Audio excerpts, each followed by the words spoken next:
to OverDrive continues, brought to you by FanDuel, bringing you everything from the opening line to the final score. Brian Hayes, the O-Dog, Jeff O'Neill. Big hour. Gerry's percentages in a half an hour. Ray Ferraro will join us here in a moment. Coming off 16 games in the NHL last night. We haven't caught up with Ray since opening night when he was in Seattle and then went down to Utah. Called two nights in the same game, or 2 games in the same night.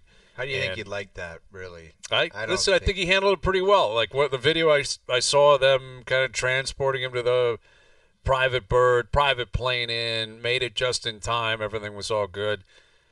I think Ray is ready to go early in the season, right? He's had a full summer, a lot of golf, looking good, feeling good. It's opening night. I would love for them to suggest he try that in March. You know what I mean? Like way into the season when he's tired, he's had enough. In the dog days of the season. Yes, we're gonna need you to do this in February or something like that. And the whole Four Nations Cup thing is really being promoted now. You can buy tickets, and it's in Montreal, it's in Boston. Everyone's got a different view on it. I'm kind of looking forward to it, and I think it's just because I'm so starved for international hockey that I'll take something that's clearly manufactured, has no history. I don't know what it's worth. You know, I don't know what it means for a legacy in terms of Canada winning and McDavid being the captain or Sid or what have you. But I'll take it over the All-Star game. Oh, my God. That was going to be my point. If it's anything but All-Star game nonsense, I just cannot watch, and I love, and it's our job, but I generally love watching hockey every night. I cannot watch any part of the All-Star game, from like any type of draft to the skills to the to going to a 3-on-3 format. I think it's the worst in pro sports, and it's unwatchable. And if they don't fix it, and I've been saying money is a big thing these days. If they don't go to 5-on-5 and just give $1 million to the MVP of the game, that's the only way out of it. And you might get guys actually playing some kind of hockey. Even that, I don't even know if you can, and that's why I think the substitute, I guess, is this. And they're not going to do this every year. Well, there was $500,000 a year ago or whatever, and Kucherov went out there, and remember that? Would not have cared less. In Toronto. That was where they adjusted the skills competition. They only had 8 players or whatever. Yeah, and he was like shooting pucks against the boards and laughing, and fans were booing him, and I was like, this has turned into a mess. Yeah, it was. It was. And I think McDavid, I believe, ended up winning that, which that's kind of what you're looking for, your best players. But what it's going to lead to is conversation as to who's going to make the team. Like, it's going to feel Olympic in nature in terms of debating what the best lines are going to be. You know, and who's going to make the team, who should, who shouldn't. Like, Brad Marchand has taken a lot of heat for the way he started his season. And yet he was one of the first 6 guys. Like, he had an auto bid onto the team. And he might be lucky that he did. Because if he plays poorly leading up to the tournament, I mean, I'm not sure it would be a guarantee you get in. Yeah, what if he's got 6 goals and 25 assists? Exactly. And that's where this, you know, it's a manufactured event. Again, it doesn't matter necessarily compared to what the Olympics are worth.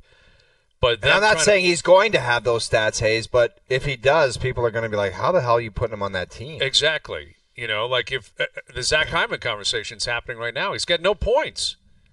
Like, he has 0 points. And he was a shoo-in. A shoo-in, and I still think he is. I think 99% chance he makes the team. Well, maybe not 99%. 95 anyway, he makes the team and plays with McDavid. 97. 97% chance. He makes the team and plays with McDavid.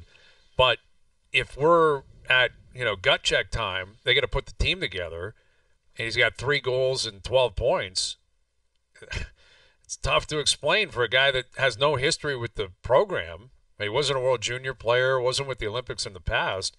Marchand did that to an extent, nowhere close to the way Sid and others have, though. So that is going to be part of the discussion over the next 2 or 3 months. You know, on top of the day-to-day NHL chats, who's going to play for Canada, the U.S., and Sweden and Finland. Here's Ray Ferraro, our ESPN hockey analyst, joining us here on the Maple Toyota Hotline. How would you describe your anticipation for the Four Nations Cup? In what way? Are you jacked? Are you excited? Are you like, it's going to be okay? Like, what's your read on this? I feel like it's like it's kind of like an appetizer to a dinner that you're not going to have. You know, like it's going to be good. It's, you know, we're doing it. We've got the Canada-U.S. game. You know, I'm really excited to do that. It'll be awesome. Like, those guys are going to love it. But we all want to get to the Olympics too. And this is, you know, with just the 4 teams, it feels like it's just like a little appetizer, a little teaser of what it's going to be. And if you remember back to, like, when they had the young stars in that tournament, when those guys were all together, it turned out to be great, but it was just different. And I think that's kind of what I think of this. You know, I haven't really thought much about it, and then I read, like, they got to finalize the rosters. Is it December 2nd? Yeah, it's coming up quick. Like, as those rosters start getting talked about, I think people will start to click into how cool it's going to be to watch these guys play, like the best players play against each other again, because I think we've all missed it, right? Oh, big time. Yeah, Ray, big time. We were talking about Marchand, like the awkwardness. He's had a blow up on the bench with the coach. I don't think he's performed very well. How goofy will that situation be if he's just, like, not even close, which I think he'll get his game on track, and he's one of the guys that's already been named to the team, and it just doesn't look like it connects. Oh, I think there's the potential for a couple of odd ones that will get picked, or will get right down to the tail end of it. And you think by long-term merit they should be there, but Marchand's interesting because it would be virtually impossible for him to have gotten off to a good start this year. I mean, if we really think about it, he had 3 surgeries in the summer.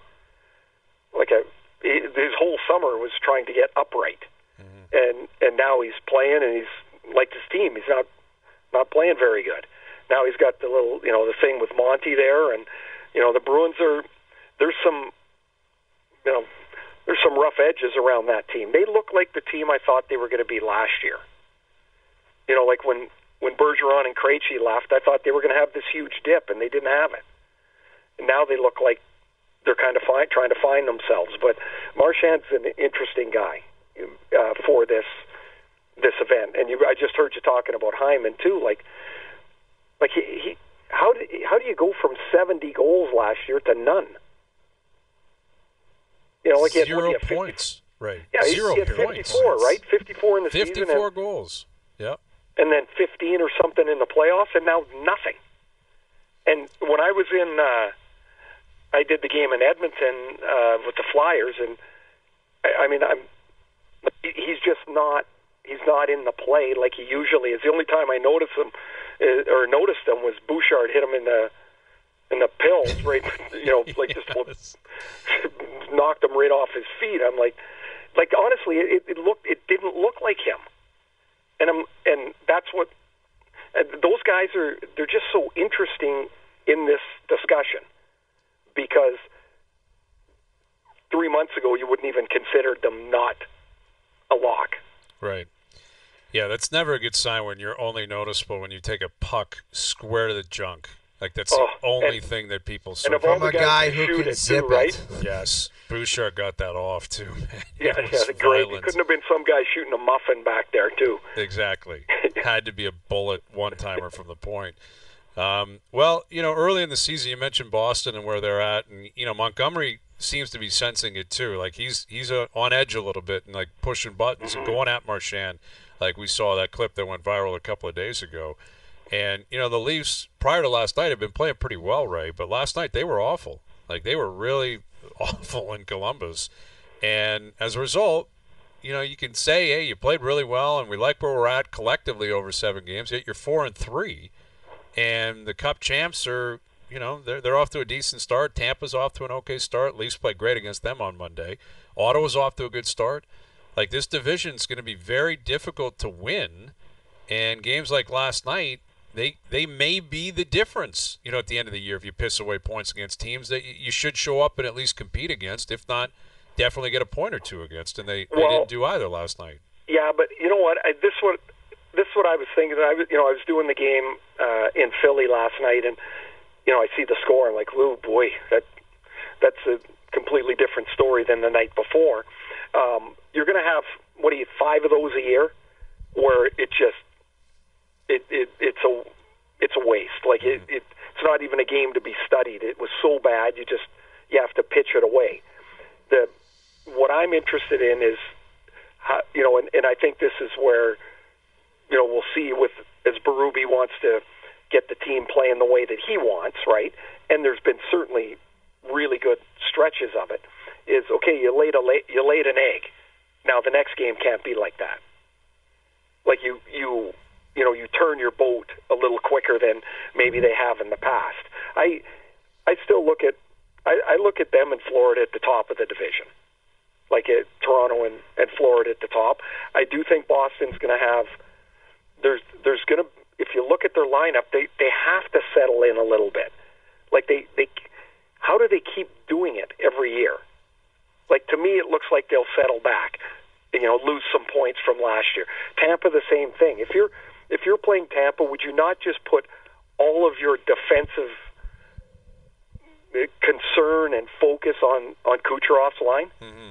Because the rest of the team doesn't look like they're going to hurt you. Now, last night, Cirelli had 4 assists and Hagel had 3 goals, but that's how I would approach that. They don't seem as deep as they have in the past, and I mean, if Ottawa gets decent goaltending, maybe they're, I'm sure Travis Green didn't think that, he was going to have Anton Forsberg playing goal for him at this point in the year. Like Ullmark's a major problem for the division. I think he's a really, really good goalie, and that might be the thing that pushes Ottawa right to the edge this year.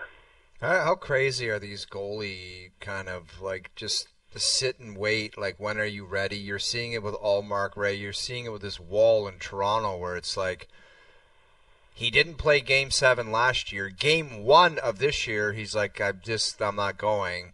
And it's been 2 weeks now, and it's like, how would you even handle that? I think, you've been around enough teams. Like, there is even though nobody says anything, there becomes a frustration. Of course. Right? You're like, man, we're all like, what's going on? Is he going to be in the net? Or if it's a defenseman, is the guy coming back? He looks fine at practice, and then that doesn't play again. And so it becomes like consistency. Part of consistency is being able to show up and play. And the one thing that has happened is Stolarz isn't around to, in his mind, he's not around to be a caddy. He must look at this door wide open right now. And he's like, well, why is it his job? Why can't it be mine? You should. So when you're away, man, you can. It's not fair sometimes, and at the end of the day, if Stolarz is doing the job as he is now, it's going to be pretty hard to take him out of the net. Well, we were discussing that last hour, Ray, where they've got St. Louis tomorrow, at Boston Saturday, at Winnipeg Monday, and Stolarz, you're kind of trying to figure out the appropriate amount of games to play him as well, because he's not a guy who's ever played a lot of games in the league. He just never. Right? How would you know? Right? What exactly. Can you handle? How would you know? And that's it. And obviously you want to keep pushing it, riding the hot hand, but you don't want to get burned and possibly burn him out. Yet I look at tomorrow, and Nunos was saying this earlier, that he would go with Wall because Wall has to play at some point, assuming he's prepared to play tomorrow. He is from Missouri. He's got connections to St. Louis. But at what cost do you have to get him in? I guess I'm asking you, Ray, as like a player. Let's say you're on the Leafs, and you realize you guys played horribly in Columbus. Stolarz has probably been your best player. You have a day off today, and you're back home tomorrow. Like, would you be going to the rink thinking, why isn't Stolarz playing? Like, why wouldn't he go tonight, Saturday, Monday? We don't have any back-to-backs. Just play him. He's the best goalie right now. Well, I'm going to answer this, and then let me know what you think. But I never thought about it. Like, I went there, and I'm like, it doesn't matter what I like. Who the hell's in net? I'm more like, each guy's more worried about themselves. That's how I always felt. I'm like, I don't know, is he going to play or not play? Or I'm more worried about my wingers. Yeah, but I will say this, Ray. I would think about it if you had a situation exactly like the Leafs where it's like Stolar's this big giant that shows up and he plays really well, and you look at the goalie circled before warm-up and it wouldn't be him, you'd be like, why the hell isn't this guy playing? Like, what are we doing here? For what reason? Yeah, well, he is going to – so say he doesn't play tomorrow, then the next one's Boston. Wall's not playing that, I don't think. Although he does have a connection there. You know, he went to school there.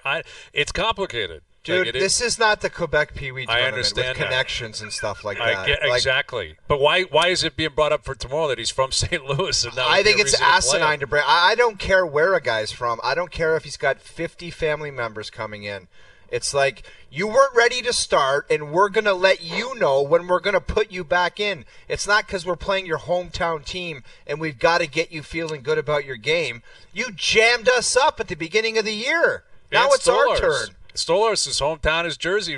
He had family and friends there at night, too. He couldn't play. You didn't hear him bring it up once, though. He didn't care. No, he just wants to play and compete. It's, you talk about around the league, and like Vancouver's waiting on Demko here, and they have there's no real timeline as far as I know. He's practicing, and they're trying to get to the point when he's ready to play. They're in the same boat, identical as Toronto, in that they're damn lucky that the other guy that they have, in this case is Kevin Lankinen, has come in and played really well. Or else, then what? Like, what if Stolarz came in and got ventilated? Then what? Like, they Trouble. Should be damn lucky that he's come in and done the job that he has. Well, and I would suggest that applies to Elias Pettersson as well, although I can't imagine it's helping, the heat being diffused in the market in Vancouver, where he hasn't scored this year. He's got 3 assists. Some of the tape you see on him, it just really, really looks off for a guy who is a phenomenal player. I mean, everyone knows who he is, what he is. He's in his prime. He's not coming off some catastrophic injury or surgery like Marchand. What is going on? Like, what is your read on this guy, Ray? Because it is a conundrum, and I'm sure Rick Tocchet is starting to really lose his patience with what's going on here. Well, I did 2 games, the first couple of home games, and he played both games, I would describe it, on his heels. Like he's kind of waiting to see what's happening, trying to, he would react instead of create. The last couple of games looks a lot different. Like he's more forward in his play, like more aggressive. Like, go make a move on a player. And I have no idea why it looks so tentative, but it really did. Honestly, it's the only way I can describe it. It's like he would go into an area on the ice, even with the puck, and almost like not expect to get anywhere with it. He was back on his heels. And that, I mean, you got no chance when you're like that. Everybody else is too good. And, of course, the heat comes with the contract, and it's, his new deal that kicked in this year's $11 million. And, it's nice that you're playing a little better, but there's got to be production that goes with it. And it's really kind of curious that the best that he's looked this year has been with a guy that 2 years ago they probably would have traded, and that's Connor Garland. Right. And I'm telling you, I think this guy's the smallest guy in the smallest forward or lightest forward in the league. He is amazing to watch. He's really, really good. And like most small guys, it's not like he just got small all of a sudden. He's had to do this his whole life, and he's like, he gets in on a forecheck. Like, he gets the puck, he gets underneath people, he spins away, he's a good passer, and all of a sudden Pettersson's getting some chances, and you're like, that should be the other way around, right? Like, Pettersson should be creating for the guys that he's with. Right. And, while he has played, I would say, the last couple of games much, much better, there's another gear for sure for him. Ray, who do you think could turn into a pumpkin after Halloween, the Flames or the Jets? Flames. Get on board with the Flames. Hazy's even in on board with the really? Flames. No. Full credit. I got to give full credit to them. I thought, like, that opening night when they stormed back, they're down 3-0 and 4-1 to Vancouver. I'm like, this is going to be awful. Like, they are going to be a mess. And they battled back that night, and they have not taken their foot off the pedal since. So I don't think they're making the playoffs, don't get me wrong, but full credit, man. I didn't see this coming from Calgary. No chance. I didn't. Not at all. And I just think Winnipeg's really good. I probably underestimated how good they are. Now, how good will they be in 3 months? Who knows? But they look like they miss a second center, but that team's good, and they got a hell of a goalie. And I think I'm going to, given that my choices, I'm going to go Calgary. Yeah, I think that's wise. And then on the other end of the spectrum within the province is Edmonton, where they're doing it again, and it's very weird. It's very confusing as to why they wouldn't learn that lesson, and it could be a cup hangover. Even though they didn't win the cup, I sensed that early in the season, Ray, that these guys just looked heartbroken, that they had to start again at the starting line. That they got all the way to the finish line, and they were within a nose of winning a Stanley Cup, and now they were told you got to go back to the start, and you got to run again, and you got to run fast. And I was willing to grant them that the first 4 or 5 games, but now they had that game last night, they just let it get away from them. Well, it's a lot easier to lose it than get it back. That's for sure. Mm-hmm. That's with any slump. Pretty soon you haven't scored in 5 games, 7 games, and you're like, whoa, I was hot 2 weeks ago. Now I can't score. And it takes you a while to get, I always found it took a while to get any semblance of the game back. And you're right, they're up 2-0. The overtime goal, Bouchard and McDavid are kind of wandering away they think they got a breakaway, except neither of them got to the puck. And then they're screwed. And so, their power play, it looks exactly like last year. The power play, which is great, has been terrible. Mm-hmm. They don't score, which, you wouldn't think would be an issue. But I would say about Edmonton, if you look at their team, they're older and they're slower, for sure, than last year. Mm-hmm. There's zero chance that defense is going to be the same in January or February as it is now. And they, quite frankly, they kind of screwed up, and they lost 2 young players that can really skate in Broberg and Holloway. And whether they're game changers or not, they're Holloway is fast. Broberg showed in the playoffs last year he's ready to play, to be a second pair guy. And they lost them both, and now you're in scramble mode, and their defense is patchwork at best. Yeah, that's very clear. And like you said, they're going to be aggressive. They're going to likely be active and make improvements. But Chris Knobloch's probably would he call Jay Woodcroft and said, "Is this what you were seeing? How am I in the same position?" Well, Ray, we talked about that. What's the way out this time? There's cap, they're capped. They're not firing the coach. How are they digging out? That's what they got to figure out. Well, does it not just? The answer's there. It has to be there because there is no great trade coming right away. What would it be? Part of it is we started this thing talking about Hyman. Your best guys, Nugent Hopkins, they got those. There's 2 guys, for example, they got to get on track. In the past, how many times have the Oilers played a decent game and McDavid and Draisaitl save them? That's got to happen. That's what makes them a different team. And until those guys get moving along with Bouchard, who's looked like early in the year Bouchard last year, mm-hmm. Unless those guys get on track, you can, fiddle around with the edges of the roster all you want. It's depth is great, but unless your big boys play, you don't win. Ray, we thought you handled that opening night incredibly well going from Seattle to Utah, but we were curious how you would respond to a similar trip in, let's say, March, well into the season, on fumes potentially. What kind of response would that Yeah, but if I got to travel the same way, no problem. You got no issues with the private bird and all that kind of stuff? No, I'll tell you, flying with other humans, what a disappointment. Yes. When you get, I've never done this before. I drive right up to the plane. I'm like, even I can't get lost. And I'm like, this is the best. I showed the pilot my driver's license. That's how you got on?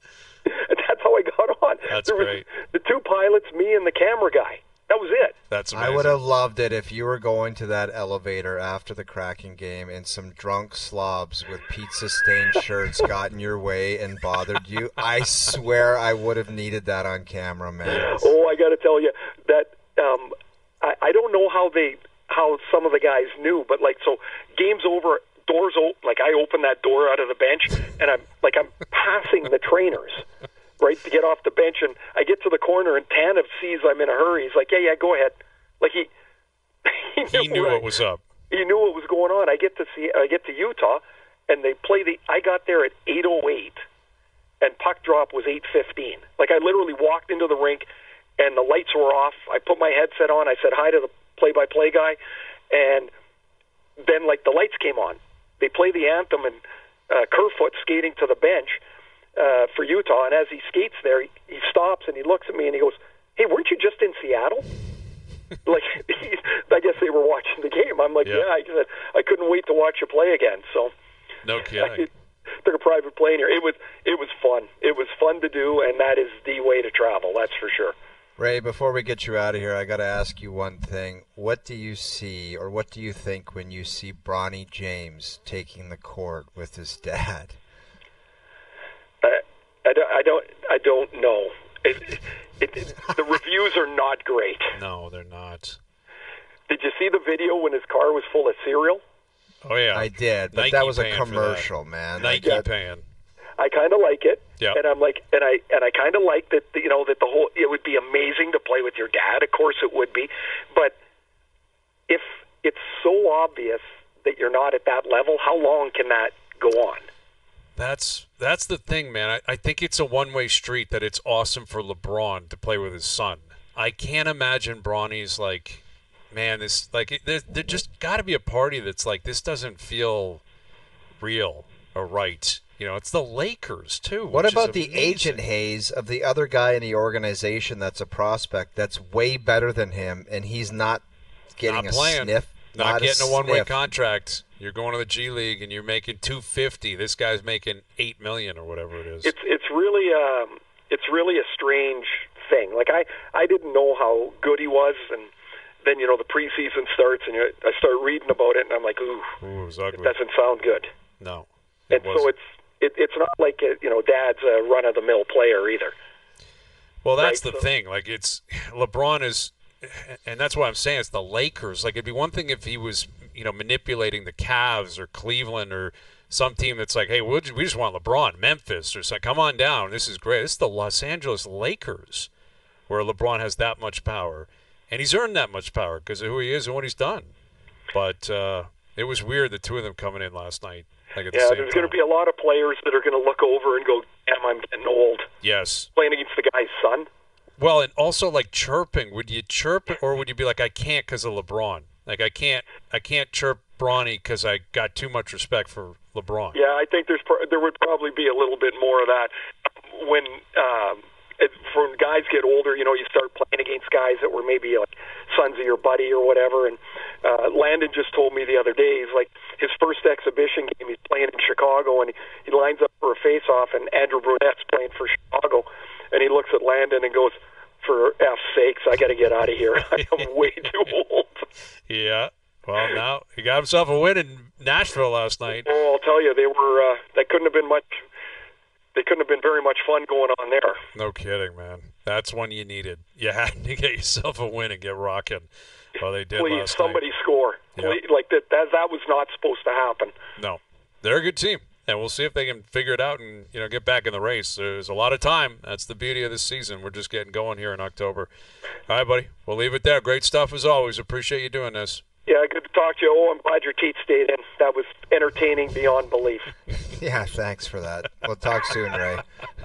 Just amazing. It couldn't have happened to anybody else. Had to be him. Had to be him. On the floor, right back in his yap.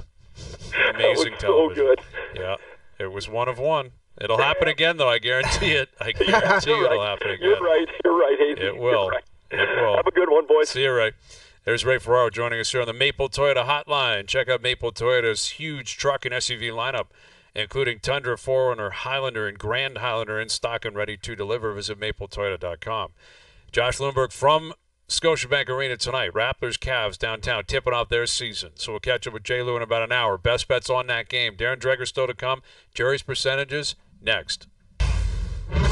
You're going to want to hear this. Gerry's percentages. I don't love being commissioner as much as I used to. I actually love it even more. That's the voice of a Hall of Famer. Are you kidding? Have you been out drinking? You're all pigeons. Filthy, filthy pigeons. It's Gerry. Gerry. All right, Gerry's percentages brought to you by Boston Pizza, Canada's favorite sports bar. From tip-offs to tie bites and puck drops to pizza, BP's elite lineup of apps, wings, and ice-cold beer is always dialed in for game time. Hustle in your local BP tonight. Raptors tipping off tonight. That's a great, great reason to get down to a Boston Pizza. All right, Gerry's percentages. I don't think Gerry's busy, man. It was 16 games in the league last night. He's got takes, and he wants to get right after it. Are you ready? I'm ready. Someone in the NHL will either score 60 goals or have 145 points this season. I got a no vibe on this. You're low on that? I know it's early, and I mean Kucherov's doing Kucherov things, but I'm just basing my answer off what I've seen through 7 or 8 games here. It just doesn't. I'm going to go 40%. Mm-hmm. I think 40% is the number because of the guys that are capable of doing it. And I totally know that Nathan McKinnon and David Pastrnak and Austin Matthews and Connor McDavid could go absolutely bonkers. But it just doesn't seem like it's bonkers time right now. Yeah, it doesn't feel like bonkers time. And, you know, that number is interesting because Kucherov had 144 points last year, I believe. So he did not hit 145. Points, it's a lot of points. Like 145 is massive. Dude, only McDavid's done it in the last 30 years, you know, or whatever. McKinnon had 140 last year. I think McDavid had somewhere in the 130s. McDavid's the guy that can break that open. Like McDavid's the guy. I don't sense it's going to happen for him this year. I said a couple of years ago, and I took a lot of heat last year. I said I think you just saw that was the big year of his career 2 years ago when he had 62 goals or whatever, 64 goals and 160 points or whatever it was. Like that's it. You just saw the best of the best for his offensive output, and I don't think he's going to do that again. So I don't think 145 is going to happen. 60 goals is the one. Like Matthews is not off to a great start. Got 3 goals in 7 games, but that guy is so capable of going on a stretch where he scores 54 in his next 50. He was terrible last night. He could have had a hat trick. He was awful last night, and he had opportunities. Could have had a hat trick. Yeah, he could have. So I'm going to go a little bit higher than you on 60 because Pasta can do. I don't think Kucherov will get to 60, but he scored in the mid-40s before. You know, Robertson is a guy that, not Nick Robertson, his brother. I don't think 60, though. I'll say 51%. Like, I'm just into the majority of this happening. I don't think 145 is going to happen. 145 seems just crazy. 60, though, there's one guy that can do it, and he still can do it. He's still capable of doing it, and it's the captain here in Toronto. All right, Gerry, what else do you have? Nice to see the Smashville Predators finally join the rest of the league in the win column. And that will snap them out of it for good because they're still going to make the playoffs. Okay, Gerry's a believer in Andrew Burnett and the Preds. I'm going to give them a 75% chance of making the playoffs. And that may seem ludicrous to some, even you, Hayes. But there's just too many good players on that team for them not to make the playoffs. Their goalie better smarten up. Their goalie better smarten up because I don't know what he's up to, but he needs to get dialed in. I know he was injured or whatever he's dealing with, but he needs to get cooking. And the thing about their makeup is they had Philip Forsberg on their team, who's a very talented right-handed shooting player who could score goals. He can come off the off wing and make incredible plays, scoring goals at the net. And they bring in Marchessault and Steven Stamkos. So now you've got those 3 guys, and whether it be on the power play or they all want the puck at the same place. Mm-hmm. They all want to be shooting one-timers and goal scorers, right-handed shots. They kind of got a lot of the same attributes where they want the puck at the same. It's like you got to have some guys to give them the puck. They all want to be in the same place, and they all want a guy to pass it to them. Who's doing that? That's what they need to figure out. Very valid question, and there's no turning back on it because all those guys are locked in. You know, like Forsberg's a Pred for life, I think. Yes. And Stamkos and Marchessault aren't going anywhere. No.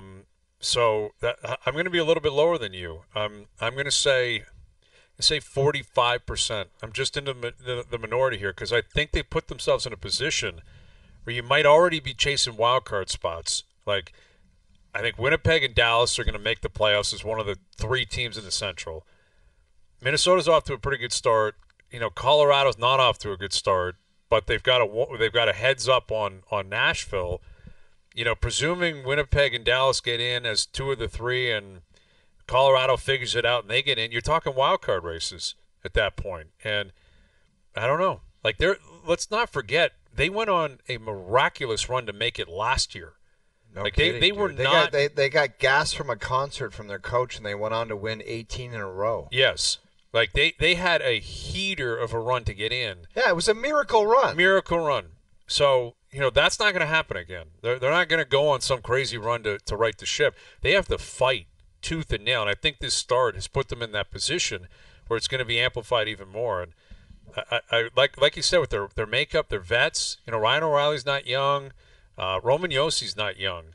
They brought in Luke Shen a couple of years ago. Like, these are all good guys, good veteran guys who've had great careers, but they're not young. Like, the guys leading this team are not young in Nashville. So I'm going to be lower than you. What else do we have, Gerry? Joseph Wall and Gerry have something in common this season. Neither of us have played a game, but that ends this week, and Wall will start more than 30 games in total.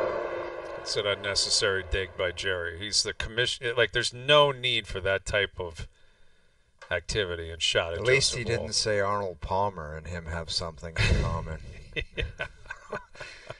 What an outrageous thing to say.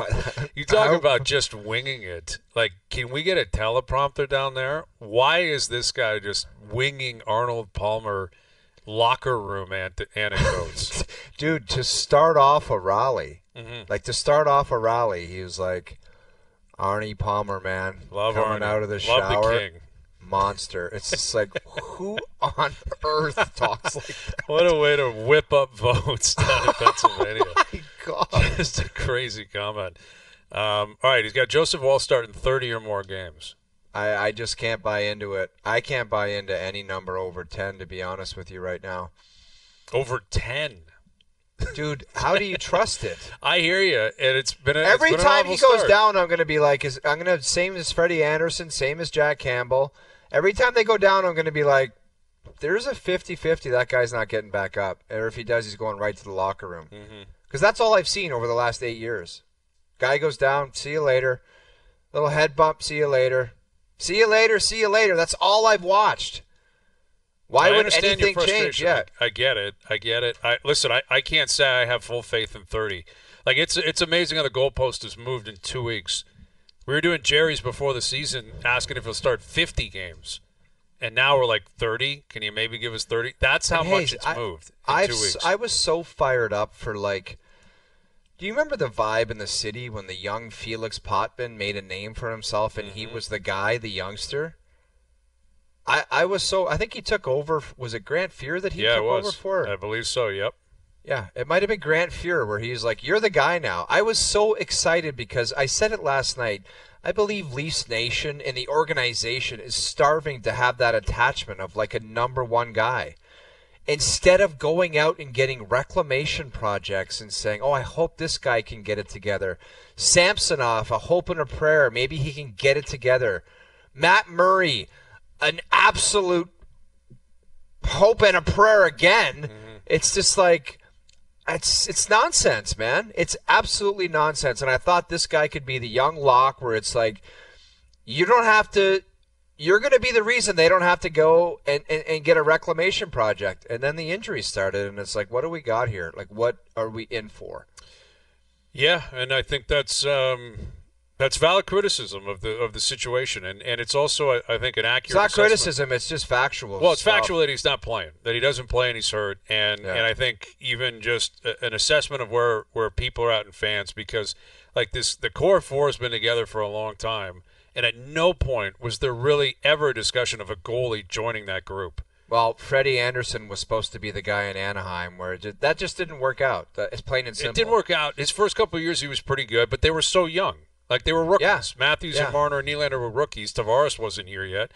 And Riley was still finding himself in the National League. So it just hadn't been established yet, any core to that point. And by the time Freddie started to fade, those guys started to take over.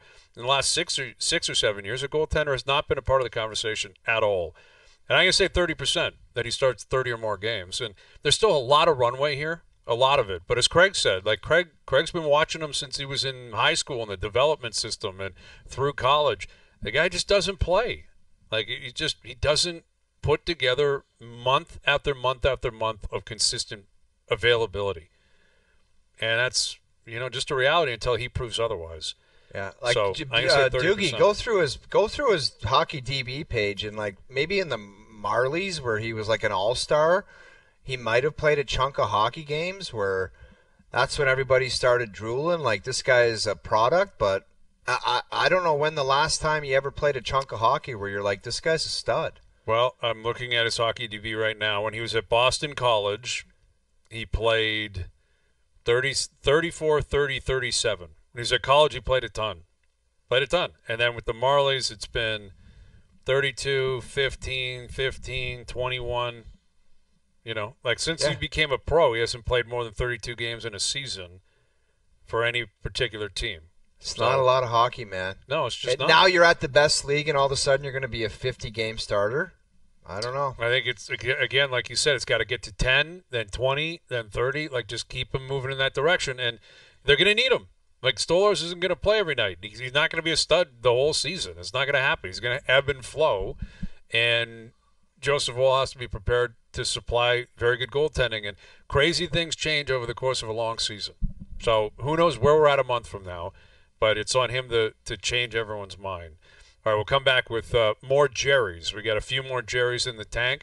We got Dregs coming up. Josh Lewinberg from Scotiabank ahead of Raptors Cavs tonight, and our best bet still to come as well. OverDrive continues. TSN 1050 and on the TSN app. All right, Darren Dreger coming up. Josh Lewinberg. We've got a continuation of Gerry's we'll get to in a moment. NBA started off last night. You see the Celtics, 29 threes last night they hit. And they couldn't get the last one. That was almost comical at the end of the game, the amount of threes they were jacking up and missing. Trying to break their record, right? The Knicks are like, guys, this game's been over since like halfway. Dude, what an ass whooping. 139 to 85 or whatever the hell that was. It was never close. Like, it never felt close. Banner goes up. You always wonder about that. Like, the team at home, where are they going to be at? How are they going to feel? And Boston just laid a beating on them last night. Tatum put up big numbers. Don't you like that Tatum? Like, of the young studs in pro sports, like, he just seems like he's kind of a real deal dude. And he's doing it for the right reasons, and he gets the job done. Like, how could you argue with anything that guy does? You never hear anything about him leaving or wanting to go somewhere else. And bitching, whining, missing practices, injured, knee, load management. He plays, and he plays good, and he wins. Yes, and he wins. Most importantly, exactly, he won. And, like, you see the NBA's investigating Joel Embiid. Because I can't, like, right when he said that on the record, I'll probably never play back-to-backs. Like, you're just begging for the league to fine you and fine the Sixers because it's such an embarrassment. Well, they're investigating how he could possibly conclude that publicly. Like, obviously that's a game plan. I believe that's the investigation. Maybe they were investigating why he's not playing opening night, but he's been banged up. But I think it's the league basically saying, you're killing us here. You just told the world you're not playing back-to-backs. We're trying to sell a TV deal. We're trying to sell tickets. Yeah. We're trying to make it look as if our players care about playing. And you're like, nah, I'll never play again. Dude, so that's not an investigation, Hayes. That's the league saying, can you please take that comment back and say I just want to get healthy and I'll see what happens in the future. And here's what I guarantee will happen this year. I guarantee you he's playing in a back-to-back. I guarantee it. That's 100% Gerry's.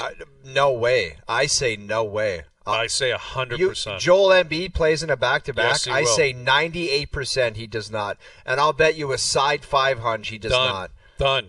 Because when is that going to happen for a guy that just came out and said, never again am I playing in a back-to-back? That's why it's going to happen. Because Adam Silver is going to call the owner there and say, you're killing me. Okay, I'll tell you one thing. This doesn't count as a game. Play. This doesn't count as a game if he just walks out there and takes a shot and then walks off and says, "Okay, I played back to back." That does not count. I hear you. I mean, technically, it'll be registered. Doesn't count. You're right, and that would be even more ridiculous and embarrassing to the integrity of sport, if you want to call it that. If he just goes out there and goes, fine, you want me to dress and play? I'll go out there and jack a shot. I'm leaving. When a guy says probably never again for he ain't doing it. Right. That's just a fact. And I think the investigation is, why does he feel like he's allowed to do that? Like, is Nick Nurse in on that? Is, the Sixers front office, are they in on that? Well, if I'm Silver, my question would be, well, how would you ever expect to compete for a championship if you got to play every other night for 2 months? Well, what are you going to do then? Exactly. You get to the playoffs and you get tough scheduling, road games, all that kind of stuff. How are you going to do that? Exactly. All right, Gerry's After Dark coming up. Gerry's Percentages brought to you by Boston Pizza, Canada's favorite sports bar. From tip-offs to tie bites and puck drops to pizza, BP's elite lineup of apps, wings, and ice-cold beers always dialed in for game time. Hustle into your local BP tonight. Darren Dreger, Josh Lewinberg ahead of the Raps game, and our best bet still to come, Gerry's After Dark as well. OverDrive continues, TSN 1050 and on the TSN app.